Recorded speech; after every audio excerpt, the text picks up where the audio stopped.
Hey everyone, Mr. Sujano here. In this video we're talking about Dolphin, Xenia, Arcade1up, Fightcade, Logitech, and more. Let's get started. Alright, we'll kick things off here talking about Wii and GameCube emulation with Dolphin, and this one is very weird. It appears there's an auto manufacturer using the Dolphin logo on their cars. Here's a close-up look of the logo on the car, and apparently according to Google Translate, this text translates to Dolphin. For those of you wondering, apparently this is absolutely fine. The Dolphin team says we chose to distribute our logo as public domain, so anyone can use it however they wish. I've got a bit of a hunch here that the auto manufacturer may or may not have just Googled Dolphin logo and picked up the first logo that they saw. Let me know your thoughts in the comments below. Moving on, and we're still talking about Dolphin, but switching over to Android, and we're not talking about the version of Dolphin that's on the Google Play Store. We're talking about a few different forks of Dolphin designed for performance as opposed to emulation accuracy. Dolphin MMJR, Dolphin MMJR2, and Dolphin MMJR2. It's got the exact same name. MMJ stands for Subscribe to Mr. Sujano. The R stands for Revamp. Now, we've talked about these ones before when Bankai Master made the official announcement that MMJR and one of the versions of MMJR2 were officially dead. And Gamer64, who was previously working on Dolphin MMJR and one of the versions of Dolphin MMJR2, has confirmed this as well. Gamer64 says, I have no interest on working on MMJR anymore. If I ever return to programming, it will most likely be for PRs and not work towards this fork. So at this point in time, the only big fork of Dolphin that's continually active is the one by Lumens, Dolphin MMJR2. And there's a brand new release just a number of minutes ago, version 2.0-17475. I'll drop a link to this GitHub in the description below. This build here has a few improvements and bug fixes, and if you're into Dolphin MMJR and Dolphin MMJR2, you might want to give this version a try. There's only 3 versions of Dolphin that I recommend testing out on Android. The first one here, and the best version in my opinion, is the development version on Dolphin's official website. Head to dolphin-emu.org, click on downloads, and scroll down to where you see development versions.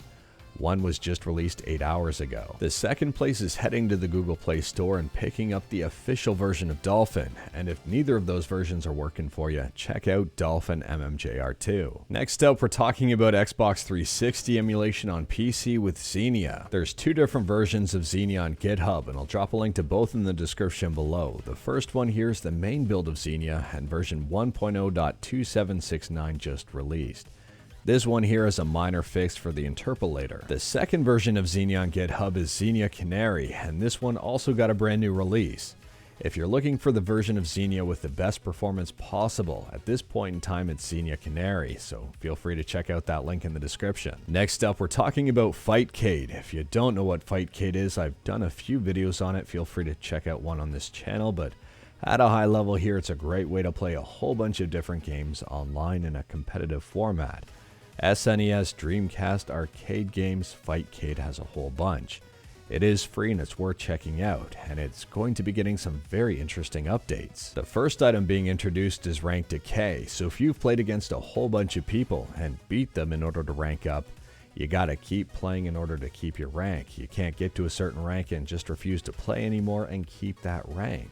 If you're inactive more than 14 days at the high level here, you'll derank. On top of that, if you're a high rank playing against only low rank people, those matches won't count.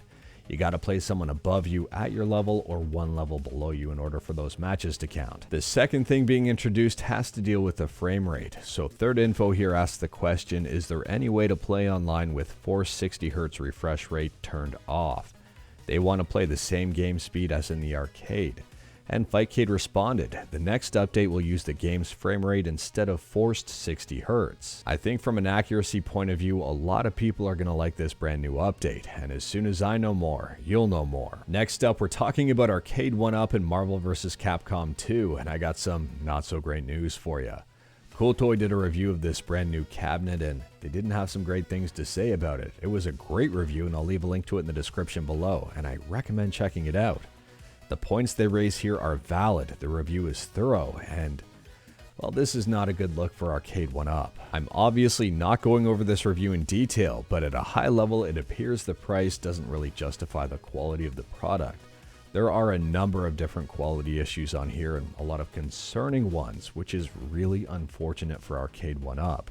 The prices of these machines have skyrocketed and the quality of them, I don't want to necessarily say has remained the same, but there are a number of issues and well, this is not a good look. Next up, we're talking about the recently released and arguably often criticized gaming handheld, the Logitech G Cloud. The Fox, and I'll leave a link to this video in the description below, just reviewed this handheld and, well, they titled the video "The G stands for garbage." There appear to be issues with the joysticks, the D-pad, and also just the device itself, and priced at $350, the Steam Deck is just $50 more. I do recommend checking out this review. It's very thorough and I'd argue very valid. And speaking about the Steam Deck, last up here we're talking about EmuDeck. EmuDeck version 2 just released and they've already got a brand new update to it. So EmuDeck version 2.0.4 just released. We've got 6 different fixes and 1 new addition. The new addition is a watch log for people wanting to see what EmuDeck is doing under the hood while it's installing. And some of the fixes here include better SD card detection, and checking for updates no longer causes the app to hang. Truth be told, if you're not already running EmuDeck version 2.0, I do recommend updating, and if you're running EmuDeck version 2.0, I recommend updating to this latest version. But anyways, that is all I've got for you in this one. Straight to the point, all stuff and no fluff.